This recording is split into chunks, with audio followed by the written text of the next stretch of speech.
Our guest for this morning is Mokua Manyara. He is an advocate. But in studio kama kawaida tuko naye dada yangu hapa hivi. How are you doing, Patricia? I'm good. Umesikia conversation hapo awali? We will need him back. Tumeambiwa ya kwamba sisi kama media tunakosea rahisi sana. We are not reporting things as they are. Tumeambiwa pia tunamuingilia sana rais.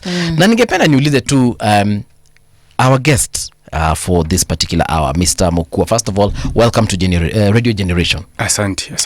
Do you think the media has been unfair to the president? And not just specifically Radio Generation, other stations as well, TV, radio, magazeti. Do you think they are being unfair to the president?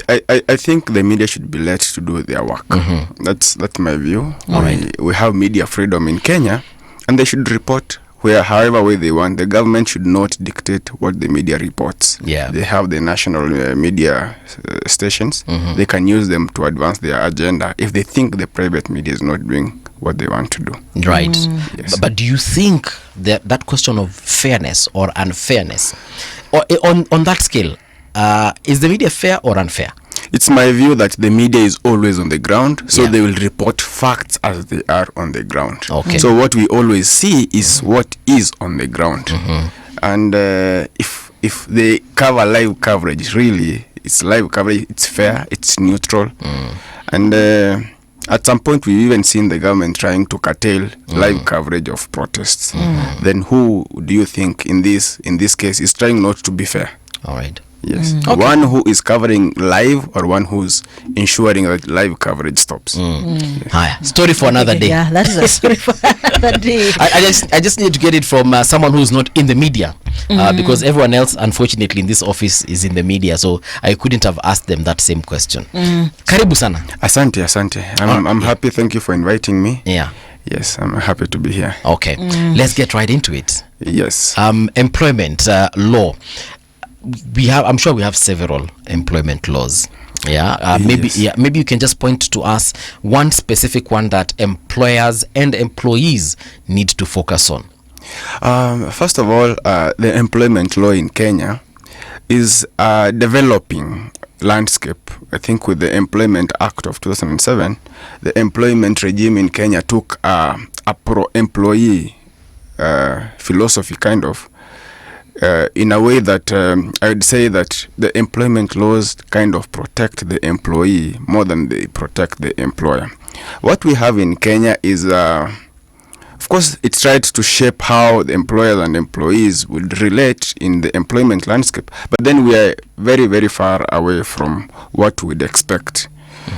So, sorry about that. It's okay. So, one of the things that we'd expect to speak more specifically probably is what to look for in an employment contract. Yes, what should it contain? And this one is also captured in the Employment Act, particularly Section 10, 11, and 12. And if probably would want me to expound further, there are some salient features that, number one, should be contained in an employment contract. All employment contracts are ordinarily supposed to be in writing. That's number one. Number two, the person to draft the employment contract is the employer. The person to keep employment records is the employer. So should there arise a dispute on this employment contract, then it is the employer's duty to prove through the records they have, through the employment contract. And should it be ambiguous, then it should be interpreted against the maker of the employment contract. But I should have a copy also of that contract. Yes. Yeah, the one to draft it, you sign, and then you have one. So let me go into what this contract should contain. Number one, it should contain the basic biodata of the employee and the employer. For instance, should contain your name, sex, and age at the time of employment. It should also contain whether it's a fixed term contract or a long term contract or a permanent contract, for instance. It should also contain how much you're going to be paid and how you're going to be paid, the currency, the frequency. In some states you are paid weekly, others by wages. After 2 weeks. Right. But in Kenya mostly we have monthly. So it should state as much. it should state that should this contract be terminated, what duration of notice should you be given. You understand? The place of work is also very important. Yes, the place of work. For instance, if you are working in Nairobi, you should be stationed in Nairobi, so that you are not employed and then after 2 weeks you are transferred to Mombasa without notice or conversation. Without that conversation about how you are going to relocate. It should also contain, of course, I have spoken about wages. Yes. The amount and the duration. Right. It should also contain duration. Yeah, the duration. It should contain the job description. Okay. Yeah, job description is very, very important. You probably are employed here, or it's your station, I do not know. All right. But then your job description is indicated. Not tomorrow to come to the office and you're told now you should sweep. Yeah, you are supposed to clean this place. Okay. And it's not in your job description. Part of my JD, what we like calling JD. Yeah, that is JD.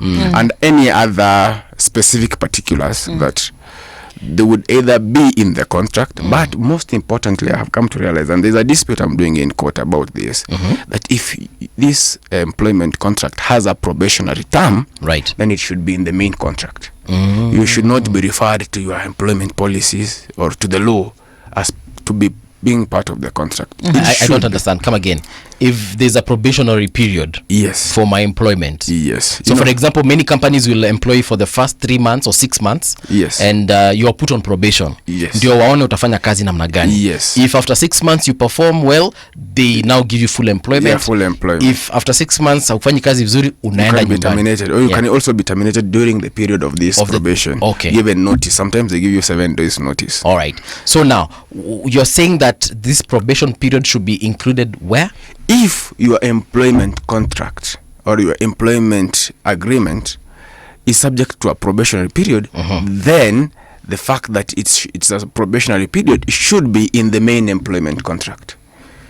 You should not be referred to employment policies of the organization. That the HR policy could be saying that all employees who are employed are subject to 6 months probation. Okay. Then, but at the time you are signing this contract, you do not have this document. And also remember, some of these documents could be bulky. So you are being given a contract. You read the contract. It doesn't have the probation clause. Then after you've joined, then you are being told you are subjected to a probationary period of 6 months. Then that would not be fair. There's something that you've indicated about your job description. There's in many contracts you see somewhere written that any other duties is assigned by your supervisor. What does that mean? There is a rule in law we call the jus dem generis rule. This is the first time I'm using it since law school. Since I learned about it in first year in law school. But it means that you have a list of probably activities, and then any other would mean a list from this genre of activities. You understand? You are teaching, researching, and all. So any other duty should be related to this. Should be related. Yes. Yeah. See, you are a host. Yes. And then any other duties is given by the supervisor. Ushtukie sasa siku nyingine mngala. You are the one who will be the sweeping. Yes. Doing so it is not related. It is not related. Duties. Yeah. Yes. Yes. So okay. But sometimes, in a work environment, you're usually told, don't be too rigid, be flexible, bana. Siku moja ukiona producer wako hayuko, and you can produce, you produce. That is related to my work. I can schedule music, I can schedule adverts, I can schedule the news and all that. But now, unfortunately, let's say our driver is unwell. Yeah? And now we need to move staff members from maybe here to go to the ground. So now mdosi akuja niambia movie, so chukua hizi fungo bana, peleka akina Patricia town wakakave story. I am not the company driver. They can hire an Uber if they wanted, or a Bolt or whatever. Yes. So should I now decline and say hapana, mimi kazi yangu imeisha, 10 o'clock imefika, mimi nimeenda nyumbani, wacha Patricia apelekwe, sijui atapelekwa na nani? The law is not as rigid as as people would think. What the law would do in this instance is, if you refuse, then disciplinary action cannot be taken against you on that aspect. Okay. But then the law is not going to encourage you not to do something that you would do and it wouldn't really disadvantage you. If you are going for that shoot, yes, you are a qualified driver. Yes. And it's and it's a car that probably looks like yours. You're just carrying people using a company car. Yeah. Then you just take them and come back. Okay. Because you're being a utility player. You all know that even in the Premier League, in the people play football, yes, you can use Rhys James as a left back, who's a left back, to right, play in central midfield. And that's okay. Well, I've seen cases whereby we have interns or students who have come for attachment. Yes. We also have people who have come for internship, and then they've worked in that organization for the longest time. It is now 6 months. After 6 months, wameanza kupewa ka stipend. Yes. Yes. So wamefanya pale for over 2 years, and that person does not have a contract. What does the law say about that? If how many I think it's over 3 months when you work as a casual. Number one, under the law, an intern is an employee. You have to treat them as an employee. Under the law, intern is an employee. Yes, an intern. When you look at the interpretations, an apprentice, an intern should always be given the protections of an employee. That's number one. But two, casuals who come and are paid maybe daily, weekly, or whatever, when they work for over 3 months continuously, then they should also be treated as employees. Who now, there are benefits of employees that they get statutory deductions, NSSF, NHIF, those ones. Those are things now that come into play when you are treated as an employee. Then now, for interns, if, for instance, such an intern works, and you cannot have interns for such a long time, more than a year. So, if now they have exceeded this period, then, and you continue engaging them, right, as they were, then they should be treated as employees with all the benefits of employees. And remember, there is something called minimum wage and also market rates. So they could actually even now try and sue you, not for minimum wage, but for market rates, for whatever qualifications they have. Speaking of the minimum wage, a lot has happened in our country. Companies are not doing quite well economically, and we have seen, and especially in the private sector. So we have this minimum wage law. And so we have companies here who are not even able to pay people as per that minimum wage that they're supposed to be paid. But people just continue working because they do not have options. Yes. So how can such people be protected from exploitation? That's not exploitation. You don't even talk about companies. Just talk about our house helps. Who pays house helps minimum wage? Very few people. It's because the law is a bit aloof from the reality on the ground. But then the law is actually trying to protect the small person, because ultimately when these things go to court, this small person actually gets to benefit. You are paid the balance of what you have not been paid for all this period that you did not work. But coming to your question, it is my view that the law will protect you when you invoke it. You understand? You will continue working on this minimum wage, and your employer is unable to pay you more than the minimum wage. But should you now want to force your employer to pay you what you ought to be paid, then ordinarily you can always sue. You can always move to court and compel your employer to pay you the balance. But then you can never sue, number one, if you do not have the means, and also while you are still employed, because you really must have an alternative. Okay. What I suggest, and I've suggested it elsewhere in the committees I serve at the Law Society, that we should find innovative ways of circumnavigating through this minimum wage, particularly even for lawyers. We'd find that some advocates are being paid 40,000 a month, 50,000 a month, which is low for the qualifications. So what we suggest is we get a fractional. I have seen there's a fractional employment, right, that you come in for work twice a week, once a week, or you are allocated files. work based, so that I pay you per file and Yes. however much it's paying. How we agree, so that you have other time to go and work elsewhere to meet your needs. Because if I am unable to pay you the much you should earn, then it means I do not have enough work And so to engage you full time. okay, so Yes. and who is there now to protect the company? Because we all agree things are hard economically. So you have a company that had already employed people. So the first month they are having a challenge in paying their staff because they did not get enough revenue. And now a second month is here. They cannot fire these people. Yeah, because of course there's a law protecting these people. So what is it now for the employer?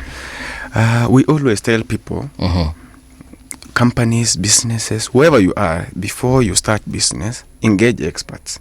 You should engage economists, you should engage financial experts, people in that industry, to explain, to try to project how this business is likely to go on in the next few years. And also, it's also good, having gathered that information, look for a lawyer, a compliance lawyer, who will be able to tell you that with this kind of arrangement, you are able to minimize losses in case of any eventualities. Yeah. So that instead of giving people contracts on permanent and pensionable basis, you give them 2 or 1 year renewable contract. So that when you are unable, things take a downturn like they did in COVID, and you need to lay off employees, you do not need to start chasing people out.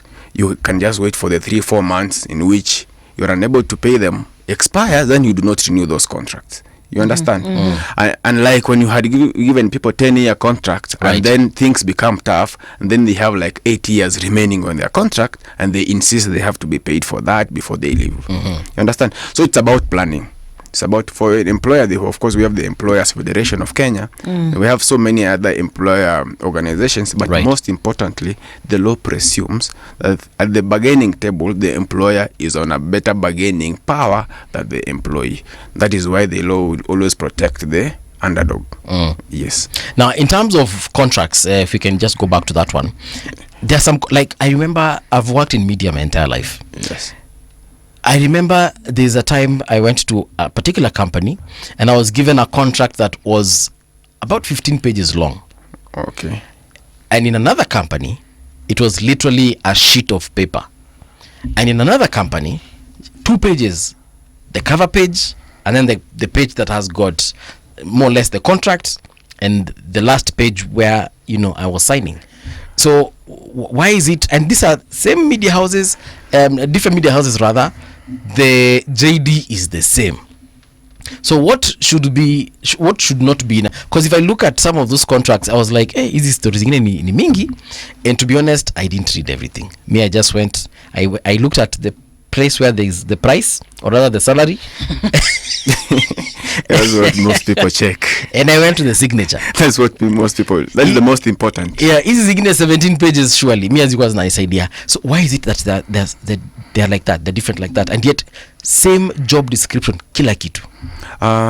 What I'd say is the one that have many pages, they just want to iron out everything, but the contract will almost always not address everything, every eventuality. The contract should be a bit lean. I do a lot of employment disputes, particularly sports related employment disputes, and most of these contracts are like 2-3 pages long, and unfortunately some of them are plucked off the internet. Yeah. From Google. No, they use the FA. People watch a lot of EPL. Yes. So they'll go get FA. You will see that some clauses are like the FA rules will apply. Then you really know that this is not a Kenyan contract. Kitu na tuko Kenya. Tuko Kenya. But most importantly, the clauses, as I mentioned, the clauses that must be there should be there.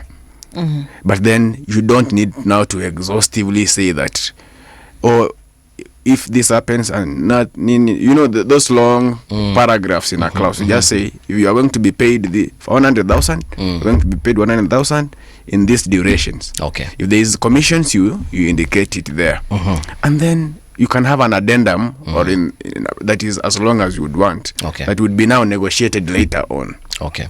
Yes, but then there is no point of having long. I think 3 pages max is good enough for a contract.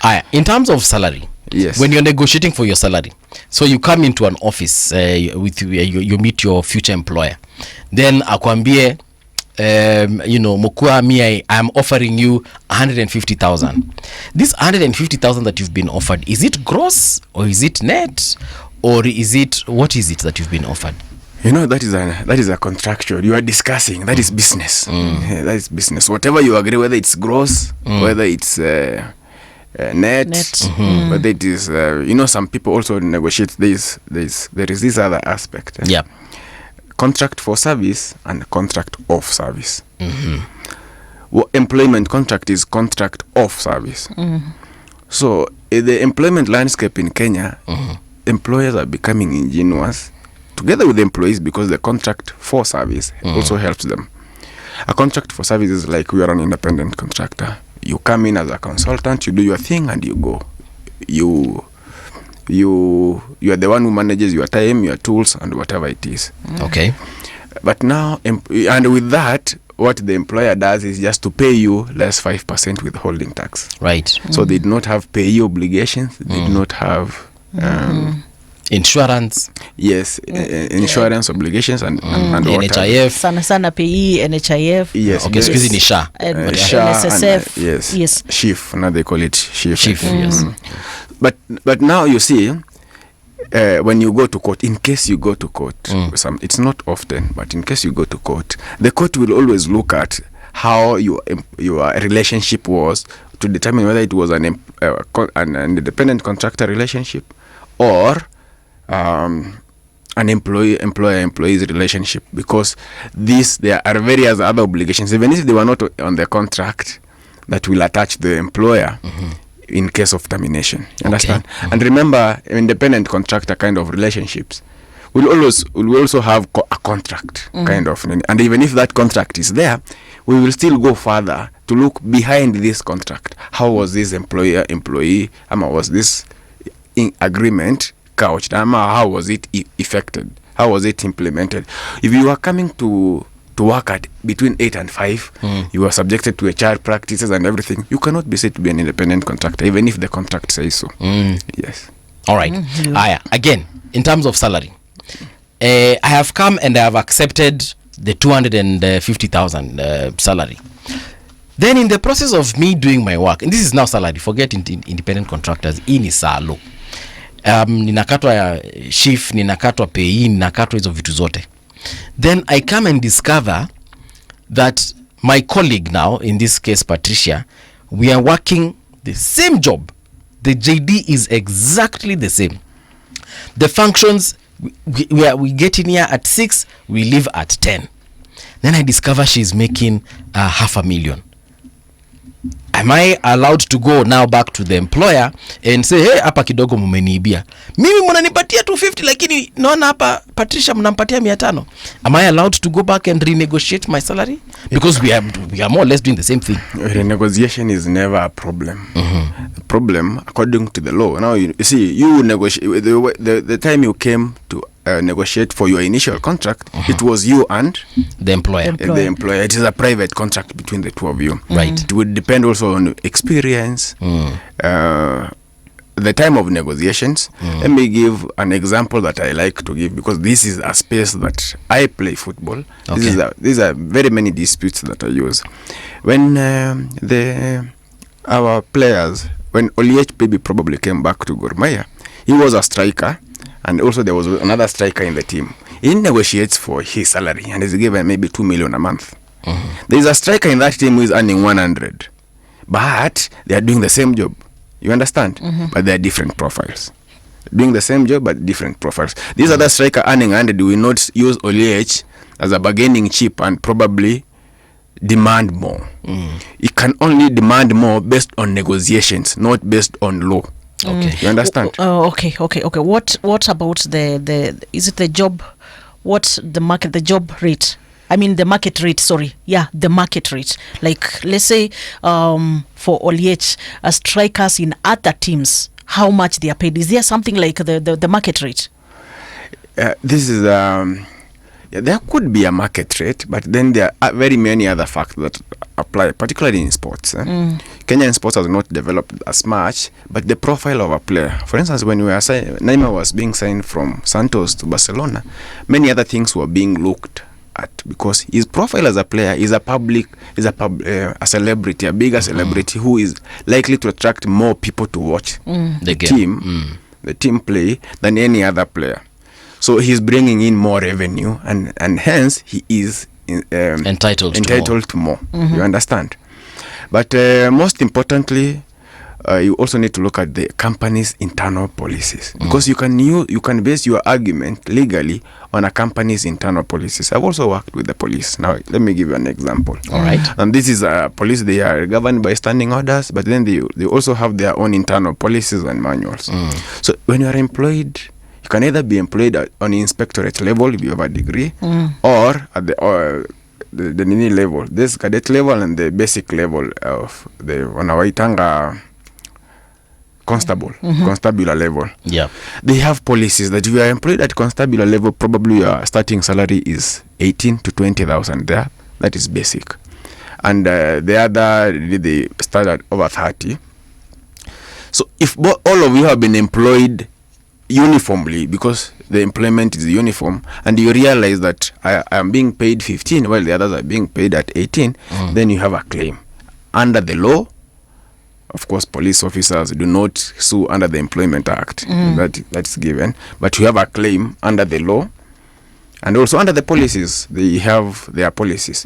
There is also the other issue. If I am speaking about police officers, you realize that your colleagues are being promoted at a faster rate than you.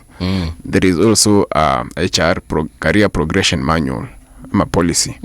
Then you look at it and say, okay, after 5 years, I should move from constable to corporal. But the others are moving, I'm not moving. You can also move for discrimination. You understand? And there are very many other cases. You would realize that, and there's a case I'm doing against a big corporation in Kenya, where one of the employees who is abled differently has not been promoted. Yeah, he has not been considered for many other benefits that the other employees are having, including promotions. So you would ordinarily feel it's either you people look at my disability as an impediment for my growth, and yet my faculties are okay, I can work. Yeah, you understand? So you have to look at policies alongside the law, but sometimes the industry also matters. Okay. The industry matters under your contract. So let's assume that Patricia and I have got the same qualifications. We are both undergraduates, or we have our masters. We've both been in the industry for 10 years. So sisi wote tuko na numbers, whether it's social media following, you both have clout. Then I come again back to the question. I discover Patricia is making more money than me, yet we are more or less doing the same thing. Am I still allowed to go back and tell my employer, look, I just discovered that you guys are paying Patricia more than than me, and I need you to either up me or I don't know. Yeah. And if my employer doesn't, can I go to court? That is now the question. Can I go to court? That is the question. Negotiations are always open. You can always go back and negotiate. You can actually even say, I have gone back to school. I have more qualification than this person. Add me. You understand? I can do more. We are both lawyers, but then I am an arbitrator. I am a qualified certified secretary, and therefore add me more because I can do more. Or she's not a driver. Sometimes I am a driver and I can drive people to town to shoot. Yeah. So add me something more. You understand? But now coming to your question, it would depend on what the company policies say, because apart from the law says that you should be treated equally, pay for equal work done. All right. You understand? And equal qualifications. But then also look at the company policies and how you negotiated your contract. But ordinarily, all of you should be treated equally for equal work done. Okay. Yes, and particularly in Kenya, where we are still trying to levelize the ground between women and men, you find that some men would be earning more for equal work done and equal qualification other than their counterparts, the women. Right. So that one also needs to be addressed, and the law is trying to address that. And the Employment Act is very, very clear on that. That you should be paid equal work for equal work done. Okay. Initially, why was it like that?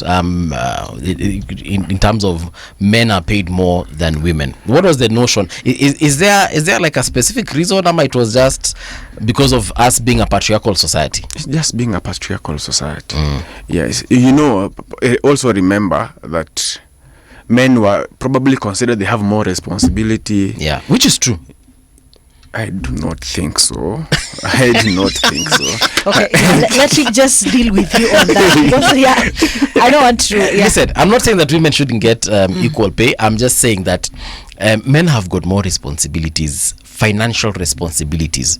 I come from a place whereby men are taking care of not only their immediate family, that is their wife, their children, but analipia siblings pia shule, analipia wazazi badawa. What makes you think women don't have those responsibilities? I'm wondering. I'm just looking at you saying. And I'm like, what are you saying? Okay, before nijikarange, you are asking a question. What are you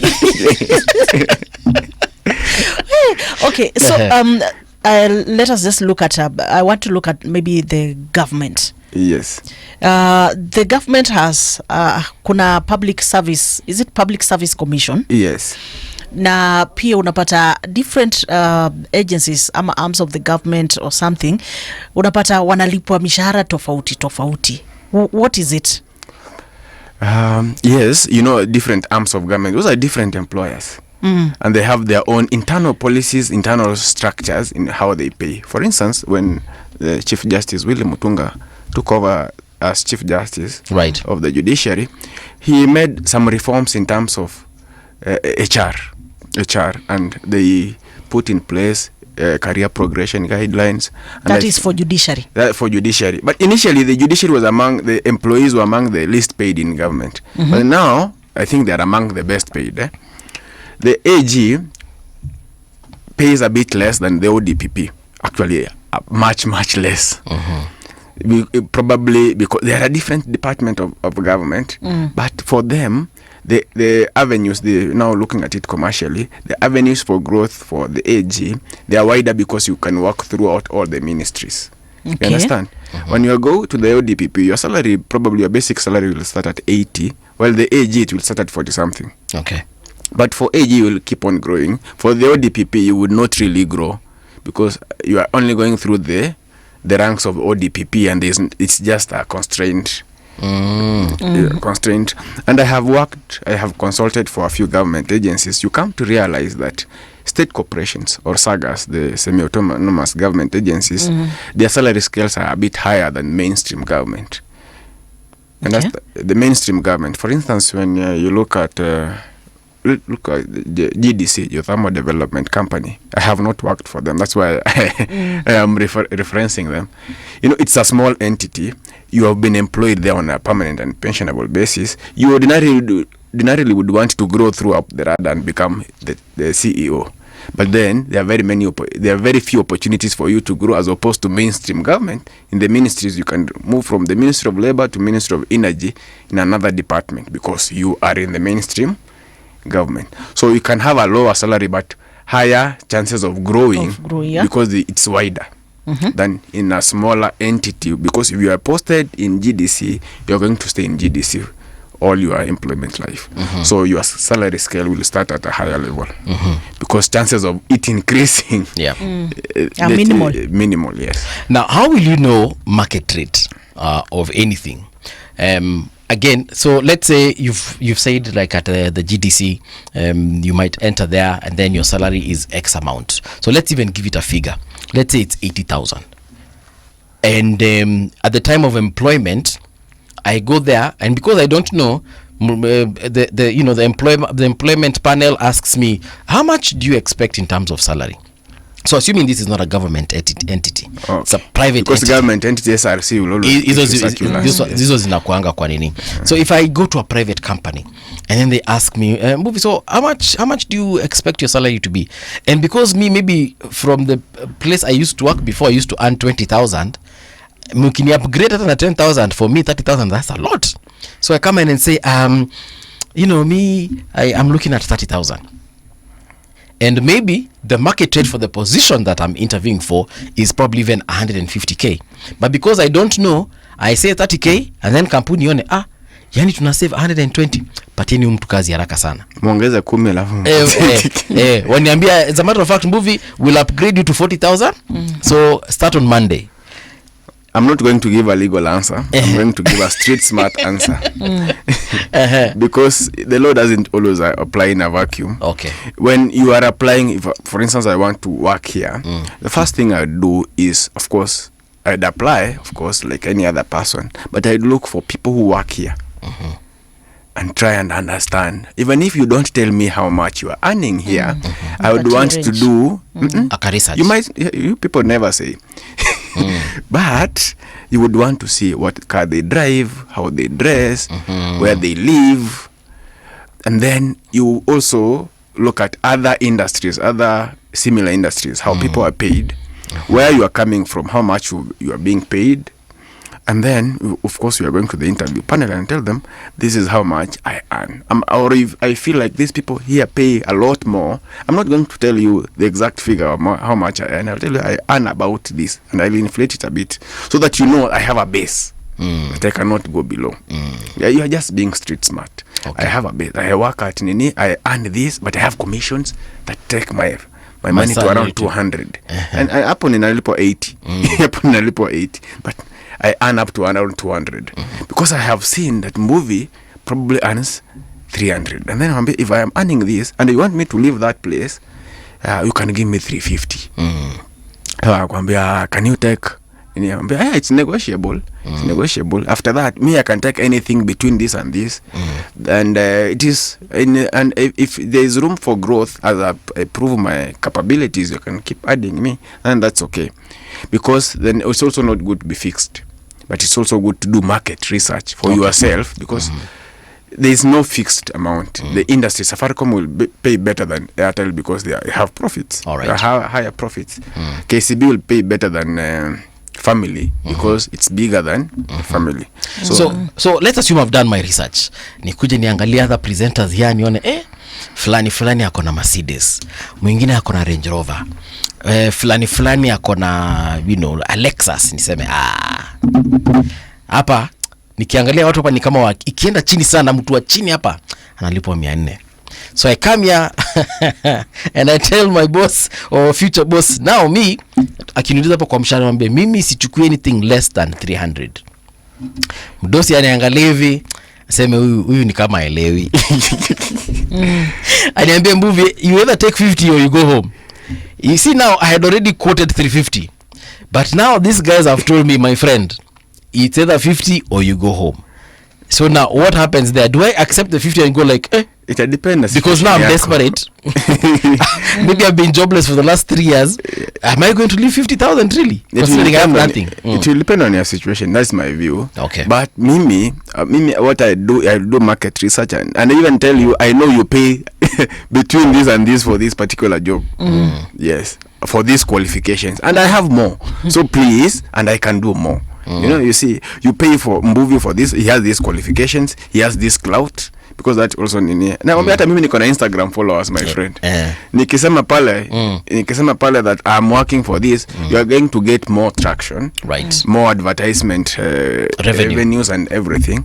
And if you are paying him with this, and I think I'm better than him, just add me something small. Okay. On top. As starting. And you call it starting. Renewable annually. Depending on my performance. Yeah, that never works. But I've never been employed, so I wouldn't know. Last question, still on matters to do with salary. So I've worked in the company for say 5 years, and then now I feel it's time. 50,000 mmenipatia hii miaka 5. I think now I deserve hata ifike 70 hour. So I go again to HR and I tell them, look at my numbers. I've increased listenership, I've increased revenue, so I feel like this 50k needs to change. And then so I also give them a figure. I tell them, as a matter of fact, I believe I should actually be getting 150 by now. Then HR says, sasa Mbuvi, I'm afraid right now hatuwezi increase your salary. Let's have this conversation in another 6 months. Yeah, and I'm actually talking about a situation I've been in. So after 6 months I go back here I am 6 months ndio hii. What are we saying? Wanaambia saizi kwanza hata revenue imekuwa mbaya. You know, the companies are not making money. As a matter of fact, we are thinking of doing a redundancy here. So now what happens after that? I'll take you back to your contract and the company policies. Yes. Okay. What does the contract say? If the contract says that you should be added, there should be a review of salary upwards after every 6 months, then it is your right that you should actually, you can enforce that. Okay. It's about enforceability, or if the policies say, speak to that. If they don't, I'm afraid. Pole kwangu. Pole kwako. This is this situation whereby we have a company that is not doing well revenue wise, and then now it calls its employees, tells them now things are not good here. What you're going to do, every one of you is going to take a 50% cut. Is that No. a 50% cut? I have an example of a company that did that to their staff, and then now they were told after a certain period of 3 months, your pay will get back to your original pay, and after the 3 months it has never up to date.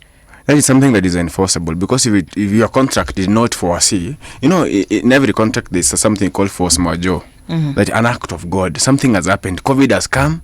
We were in the hotelier industry. Airports are closed. There's lockdowns. So we are not getting business. It's not something that we anticipated. We can terminate your contract, and we can find ways of accommodating you, like on half pay. Yes. That we are coming out of pocket and paying you until this situation eases.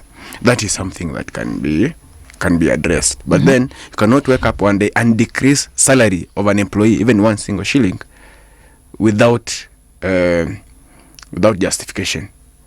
Yes, you cannot also not demote them without justification.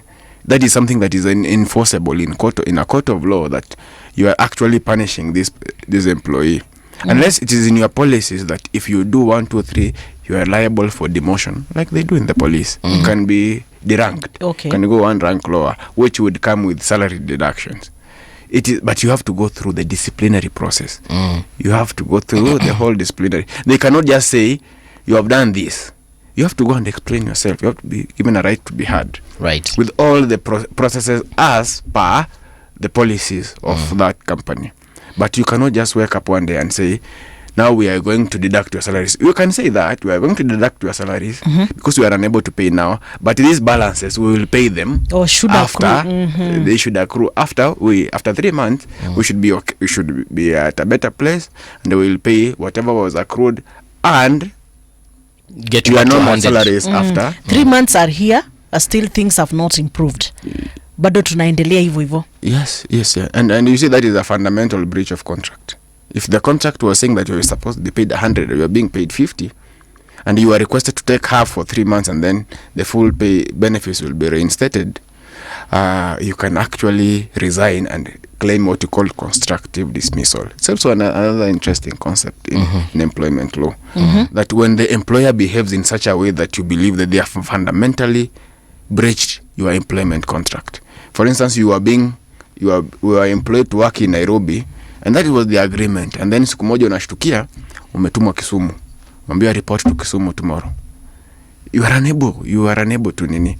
You agreed to work for this company because you are being based in Nairobi, where your family is based. Then you are being told go and work in Kisumu. So that is a fundamental breach. Or they had given you tools of work like laptops and everything, and you are not allowed to use your private tools of work.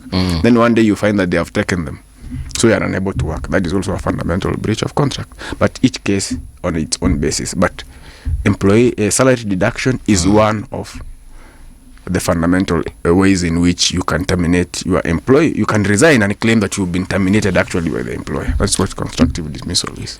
Matters to do with things like sexual harassment in the office.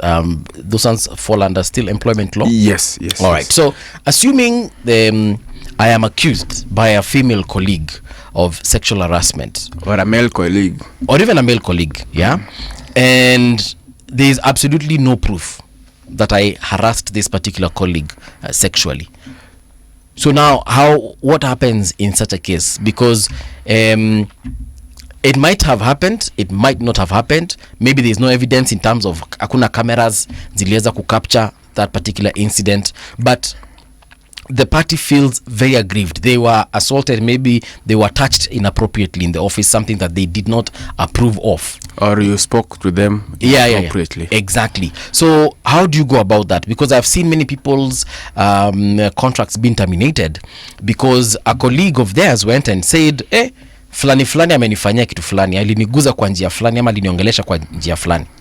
This is a very delicate area of law. I know a law firm that was sued for sexual harassment claims. A law firm where one of the partners was my teacher. Right. So, these are very shameful allegations. Number one, every employer who has more than 20 employees should have a separate sexual harassment policy. It is in the law. In the Employment Act, should have a separate sexual... Now, this policy should be able to outline the processes and procedures of what amounts to sexual harassment, number one. When it happens, how it is going to be reported anonymously sometimes, because these are very private things, yes. sensitive, yes. And how investigations are to be done, and in case they are done, what repercussions to the perpetrators. You understand? Yes. And if you do not have it, the employee can actually move to court and claim sexual harassment, and even that you not give the avenues of the employee airing their views, the employer will be sanctioned. He will pay damages for that. Okay. Yes. But what I'd probably add is sexual harassment in the employment.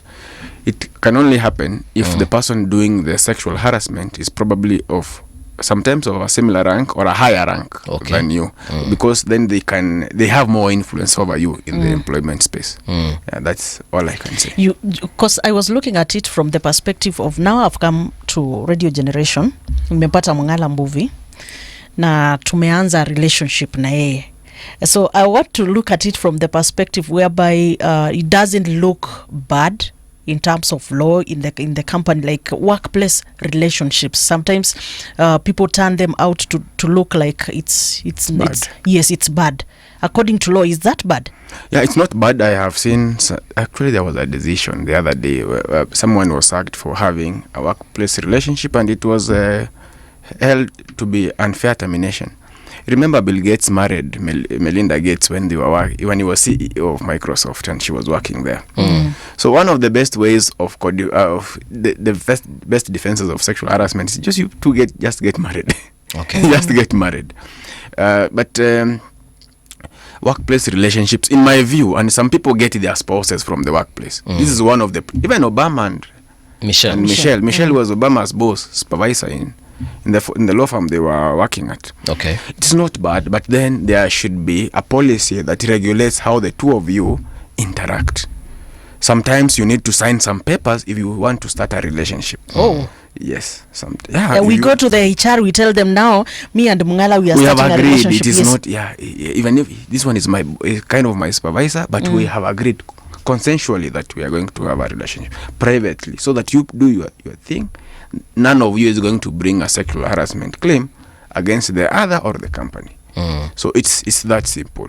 Okay. But they are commonplace. I think most employment spheres have those romantic relationships, and most marriages come out of that. Now, what if a supervisor, and probably even let's even say the CEO, the owner of the company, is trying to get into a relationship with an employee who is not interested in that relationship? Sasa atafanya nini na anahitaji kazi? So that is squarely sexual harassment. Sasa anahitaji kazi, mdosi ndio anashinanga akimpigia usiku. Anamkalisha kwa ofisi beyond working hours, so that when now the office is clear. But you know if it's the CEO, there's always the board. The board supervises the CEO. The sexual harassment policy should be able to have all these mechanisms of airing your grievances, so that if you are a small manager or just a co-worker in the office who is just stupid anakusumbua, then you can report him to their supervisor or to the HR. Yeah. But if it's a managerial level, you report to the CEO. If it's the CEO, you report to the board. It's a board member, there are other mechanisms. Okay. Yes. Because now if I report, rest assured my job is done. Yes. Rest assured you imeenda. But you see, sexual harassment claims, the policy should be able to provide very confidential ways so that these things are investigated before this person is actually called to answer, or for him to know that you have been reported.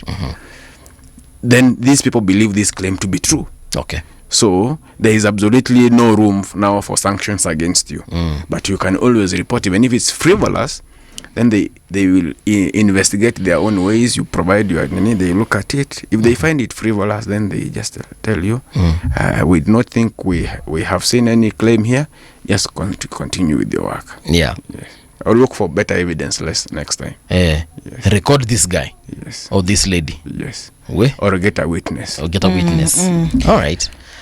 So in terms of contractual agreements, when we're going to look for work, whether it's in the corporate world and especially in government, we see a lot of people applying, but people say that the process is usually already predetermined. Hii ingine inakuanga tu ni story.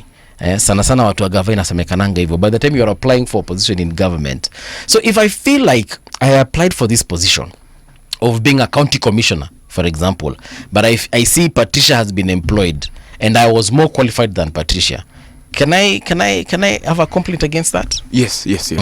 Let me just give a very live example. When the Attorney General office was employing, and I do a lot of persons with disability rights matters, it was realized that actually they did not even shortlist the 5% minimum persons with disabilities. And not that they didn't apply, they just didn't shortlist them.